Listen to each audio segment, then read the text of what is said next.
Hello students, इस video में हम यूनिट सॉल्यूशन का एनसीईआरटी न्यूमेरिकल सॉल्व करेंगे। स्टेटमेंट देखो क्या है। Determine the osmotic pressure of a solution prepared by dissolving 25 mg of K2SO4 in 2 litre of water at 25 degree Celsius assuming that it is completely dissociated. यहाँ पर देखो जो हमारे पास ये K2SO4 है, ये 25 mg किस में डिजोल्व है, 2 लीटर ऑफ वाटर में डिजोल्व है। ठीक है, 2 लीटर ऑफ वाटर में डिजोल्व है और किस टेम्परेचर पर, 25 डिग्री सेल्सियस पर। ठीक है, तो यहाँ पर हमने क्या कैलकुलेट करना है, ऑस्मोटिक प्रेशर कैलकुलेट करना है। ठीक है, यहाँ पर जो K2SO4 है वो क्या है, सोल्यूट है, वाटर क्या है, सोलवेंट है। अब जो ये K2SO4 है, इन्होंने बोला है कि ये कम्प्लीटली डिसोसिएटेड है। डिसोसिएट कब होता है कोई भी सोल्यूट, जब ये इलेक्ट्रोलाइट होगा। ठीक है, तो यहाँ पर जो ये सोल्यूट है ये क्या होगा, इलेक्ट्रोलाइट है। ठीक है, इसीलिए बोला है कम्प्लीटली डिसोसिएट, क्योंकि जो इलेक्ट्रोलाइट होता है वो डिसोसिएट हो जाता है आयंस में।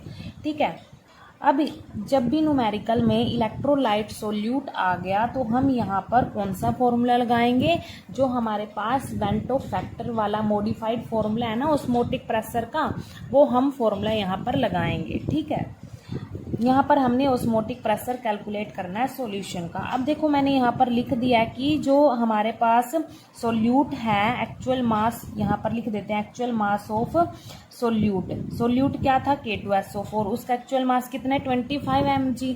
ठीक है, इसको हम ग्राम में कन्वर्ट कर लेंगे। और वॉल्यूम कितना है, 2 लीटर है, टेम्परेचर भी दे रखा है 25 डिग्री सेल्सियस। ठीक है, और आर की वैल्यू लेंगे हम यहाँ पर। आर क्या होता है, कांस्टेंट होता है 0.0821 लीटर एटमॉस्फेयर पर केल्विन पर मोल। ठीक है, यहाँ पर ये करेंगे हम। तो यहाँ पर हम जो फॉर्मूला लगाएंगे ऑस्मोटिक प्रेशर का, वो कौन सा लगाएंगे, जो हमारे पास मॉडिफाइड फॉर्मूला है ना ऑस्मोटिक प्रेशर का, वो ही लगाएंगे जिसमें वेंटो फैक्टर भी इंक्लूड है। Pi equals to ICRT। Pi क्या यहाँ पर ऑस्मोटिक प्रेशर है, आई क्या यहाँ पर वेंटो फैक्टर है, सी क्या यहाँ पर कंसंट्रेशन है सॉल्यूशन की, आर क्या है गैस कांस्टेंट, टी क्या है टेम्परेचर। ठीक है, तो यहाँ पर हमारे पास टेम्परेचर की वैल्यू भी है, आर की वैल्यू भी है। ठीक है, ये तो आपको याद करनी पड़ेगी, ये वैल्यू तो कांस्टेंट होती है। अच्छा, पाई हमने निकालना है यहाँ पर। ठीक है, आई भी हम अब इन डाटा को यूज करके निकाल लेंगे, और जो सी की वैल्यू है वो भी हम इस डाटा को यूज करके निकाल लेंगे। ठीक है, अभी देखो यहाँ पर जो इसका सोल्यूट का मास है, एक्चुअल मास, वो किस में है, मिलीग्राम में है। तो हम इसको क्या किस में कन्वर्ट करेंगे, ग्राम में कन्वर्ट करेंगे। कैसे करेंगे, 1000 से इसको डिवाइड कर देंगे। कितना आएगा 1000 से डिवाइड करके, 0.025 ग्राम आ जाएगा। ठीक है, अब देखो यहाँ पर जो आर की वैल्यू है, ये इसकी यूनिट में केल्विन है, यहाँ पर यूनिट में केल्विन है, और यहाँ पर हमारे पास टेम्परेचर सेल्सियस में गिवन है। तो इसको में हम केल्विन में कन्वर्ट करेंगे। क्यों करेंगे, ताकि आगे जाके जो यूनिट है वो आपस में कैंसिल आउट हो जाए। ठीक है, तो इसको हम कन्वर्ट करेंगे कैसे, इसमें क्या ऐड करना पड़ेगा, 273 इसमें ऐड करना पड़ेगा, तो ये उसमें कन्वर्ट हो जाएगा केल्विन में। 25 में 273 हमने ऐड करना पड़ेगा, तो ये कितना आएगा, 298 केल्विन आ गया। ये हमारे पास टेम्परेचर आ गया। ठीक है, अब देखो यहाँ पर जो सी है वो क्या है, कंसंट्रेशन है सॉल्यूशन की। एक तरह से हम बोल सकते हैं कि मोलैरिटी की बात कर रहे हैं हम यहाँ पर। तो हमारे पास मोलैरिटी का फॉर्मूला क्या होगा, यहाँ पर मोलैरिटी का formula number of moles of solute divide by volume of solution in litre. Number of moles of solute को मैं एन से डिनोट करूंगी, डिवाइड में क्या है, volume of solution in litre, volume को वी से डिनोट करूंगी। मोलैरिटी का यही फॉर्मूला होता है, number of moles of solute N से डिनोट किया, डिवाइड में volume of solution in litre. ठीक है, तो मैं सी की जगह यहाँ इस फॉर्मूले में N divide by V put कर सकती हूँ। तो हमारे पास जो पाई है वो किसके इक्वल आएगा फिर, n डिवाइड बाय v। मतलब यहाँ पर i तो आएगा ही, i वेंटो फैक्टर, और c की जगह मैंने क्या पुट किया, n divide by v put कर दिया, r और t। तो हमारे पास ये फॉर्मूला आ गया। ठीक है, अरेंज कर लिया हमने इसको। अब देखो यहाँ पर हमारे पास इसका सोल्यूट का एक्चुअल मास गिवन है हमारे पास। तो मोल्स कैसे कैलकुलेट करेंगे, हम इसके मोल्स निकाल लेते हैं। यहाँ पर moles of solute, moles of N क्या था, मोल्स ऑफ सोल्यूट ही था ना, मोल्स निकाल लेंगे हम। मोल्स का फॉर्मूला क्या होता है, actual mass of solute divide by molar mass of solute, molar mass of solute, ये फॉर्मूला होता है उसका। ठीक है, ये फॉर्मूला हम यूज करेंगे और हमारे पास मोल्स निकल के आ जाएंगे। अब देखो एक्चुअल मास तो हमें पता है इसका, सोल्यूट का है K2SO4। इसका मोलर मास निकाल लेंगे। मोलर मास निकाल लेंगे, देखो यहाँ पर निकाल लेते हैं, एक साइड में यहाँ पर निकाल लेते हैं मोलर मास ऑफ K2SO4। अब यहाँ पर देखो जो पोटासियम है यहाँ पर, उसका जो एटॉमिक मास होता है वो कितना होता है, 39 होता है। और कितने पोटासियम है यहाँ पर, 2 हैं, तो 2 से मल्टीप्लाई करेंगे। सल्फर का कितना होता है यहाँ पर, 32 होगा एटॉमिक मास, एक ही सल्फर है। प्लस ऑक्सीजन का कितना होता है एटॉमिक मास, 16 होता है। और कितने ऑक्सीजन है, 4 ऑक्सीजन है। अब इनको हम सोल्व करेंगे, कितना आएगा, 78 प्लस 32 प्लस 64, इनको हम ऐड करेंगे 174 ग्राम पर मोल। ये हमारे पास क्या आ गया, मोलर मास आ गया, ये हमारे पास K2SO4 का। ठीक है, तो यहाँ हम इस फॉर्मूले में पुट कर देंगे एक्चुअल मास की वैल्यू भी सोल्यूट के और मोलर मास की वैल्यू भी। ठीक है, तो यहाँ पर पुट करते हैं हम। मैं मोल्स को N से डिनोट कर रही हूँ यहाँ पर। ठीक है, N किसके इक्वल होगा, एक्चुअल मास कितना है 0.025 gram divide by molar mass कितना है 174 ग्राम पर मोल, ये है। ठीक है, अब देखो इनको हम सोल्व करेंगे तो हमारे पास ग्राम से ग्राम यूनिट कैंसिल होगी यहाँ पर। अच्छा, जो ये मोल है ये डिवाइड में पर मोल है, ये ऊपर जाके मोल में कन्वर्ट हो जाएगा। ठीक है, तो इसको डिवाइड करेंगे तो डिवाइड करने पर हमारे पास क्या आएगा, 0.0001436 आ जाएगा यहाँ पर मोल। क्या आया, इसको डिवाइड करके 0.0001436 मोल, ये हमारे पास मोल्स आ गए सोल्यूट के। अब देखो यहाँ पर इस फॉर्मूले में देखो हमारे पास मोल्स भी आ गए इसके। ठीक है, और वॉल्यूम भी पता है हमें, आर की वैल्यू भी पता है, टेम्परेचर की वैल्यू भी पता है। अब ये आई रह गया, वेंट ऑफ फैक्टर रह गया, इसको हम कैसे कैलकुलेट करेंगे, ये मेन मुद्दा है इस न्यूमेरिकल में। तो ये देखो क्या है, देखो इन्होंने बोला है कि जो K2SO4 है वो कंप्लीटली डिसोसिएट हो जाता है जब इसको वाटर में डिसोल्व करते हैं। ठीक है, तो यहाँ पर हम इसकी रिएक्शन देखते हैं कैसे ये डिसोसिएट होता है। यहाँ पर लिख लेते हैं कि K2SO4 is dissociated completely as. अब इसकी रिएक्शन देखते हैं, जैसे ही हम इसको वाटर में डालते हैं तो ये कंप्लीटली डिसोसिएट हो जाता है। तो ये डिसोसिएट होगा किसमें, 2K पॉजिटिव प्लस SO4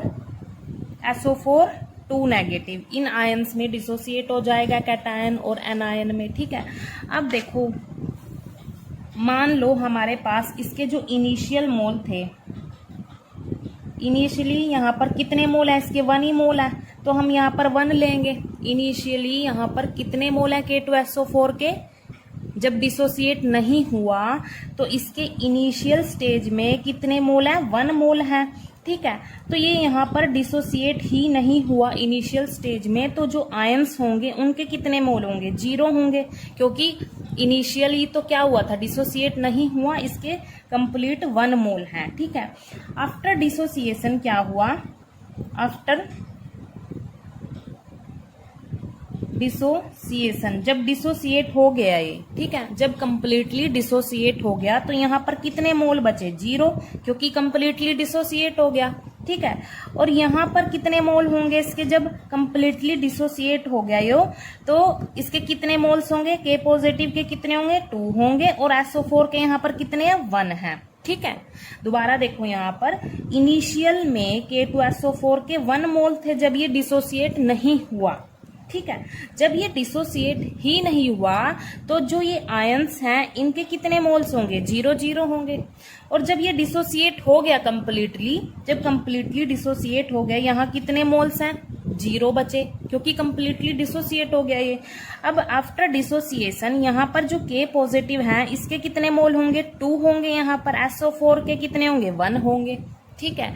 अब जो आई है, आई क्या होता है हमारे पास, वेंटो फैक्टर होता है। इसका फॉर्मूला क्या होता है वेंटो फैक्टर का, यहाँ पर देखो, total number of moles, total number of moles after dissociated, after dissociation, total number of moles after dissociation divide by total number of moles initial, या फिर हम बोल सकते हैं यहाँ पर इनिशियल मोल। क्या आएगा, इनिशियल मोल, इनिशियल मोल्स। फॉर्मूला क्या है, total number of moles after dissociation divide में क्या आएगा, इनिशियल मोल्स। ठीक है। अब यहाँ पर देखो, total number of moles after dissociation क्या है, यहाँ पर डिसोसिएशन होगी थी इसकी कंप्लीटली। ठीक है, तो यहाँ पर कितने मोल्स हुए टोटल, 2 और 1, 2 + 1 कितने हो गए टोटल, 3 हो गए। डिवाइड में इनिशियल मोल कितने लेके चले थे हम, 1। ठीक है, तो आई की वैल्यू यहाँ पर हमारे पास कितनी होगी, 3। तो ये हमने आई की वैल्यू निकाल ली वेंटो फैक्टर की। अब क्या करेंगे, हम सारी वैल्यूज को इस फॉर्मूले में पुट कर देंगे। ठीक है, मैं इस फॉर्मूले को दोबारा लिख देती हूँ। यहाँ पर क्या है formula, pi equals to I N divide by V और आर टी। निकालना क्या है हमने न्यूमेरिकल में, ऑस्मोटिक प्रेशर निकालना है, मतलब पाई की वैल्यू निकालनी है। अब क्या करेंगे, सारी वैल्यूज को इस फॉर्मूले में पुट कर देंगे।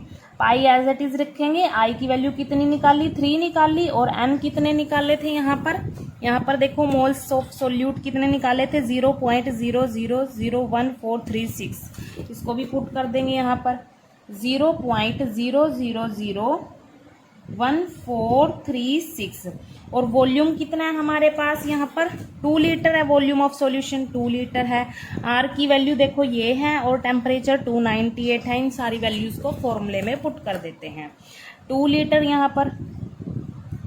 यहाँ पर मोल आएगा। ठीक है, मल्टीप्लाई आर की वैल्यू कितनी है, वो तो कांस्टेंट होती है, उसको तो याद करना पड़ेगा, 0.08211 लीटर एटमॉस्फेयर पर केल्विन पर मोल। मल्टीप्लाई में क्या आएगा, टेम्परेचर, टेम्परेचर कितना था, 298 केल्विन। ठीक है, अब देखो यहाँ पर जो भी यूनिट कैंसिल होगी उसको कैंसिल कर देते हैं।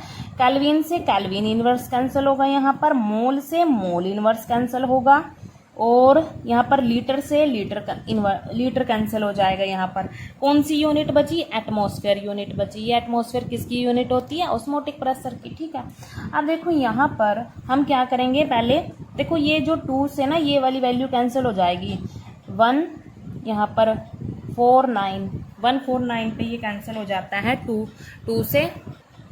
अब क्या करेंगे, हम जो सारी ये कांस्टेंट टर्म है इनको हम मल्टीप्लाई करेंगे। तो मल्टीप्लाई करने पर क्या आता है हमारे पास, 0.00529 एटमॉस्फेयर हमारे पास यहाँ पर ये आ जाता है, 0.00529 एटमॉस्फेयर आ जाता है। अब देखो यहाँ पर जो ये डिजिट है ये क्या है, 5 से बड़ा है, तो 5 से बड़ा होगा तो इसे नेक्स्ट वाले डिजिट में हम 1 ऐड कर देते हैं। ठीक है, तो 1 ऐड करेंगे तो हमारे पास क्या हो जाता है, 0.00527 एटमॉस्फेयर आ जाएगा इसका आंसर। और इसको हम और क्या लिख सकते हैं, 5.27 मल्टीप्लाई 10⁻³ एटमॉस्फेयर हम इसको लिख सकते हैं। आपकी मर्जी, या तो इसमें लिखो या फिर ऐसे 10⁻³ करके लिखो। ठीक है, एक ही बात है, मैंने इसको अरेंज करके लिख दिया इसमें पावर में। तो हमारे पास ये क्या आ गया, ऑस्मोटिक प्रेशर आ गया सॉल्यूशन का। ठीक है, कितना है, 5.27 मल्टीप्लाई 10⁻³ एटमॉस्फेयर। ये ही न्यूमेरिकल में पूछा था, डिटरमाइन द ऑस्मोटिक प्रेशर। ठीक है, थैंक यू।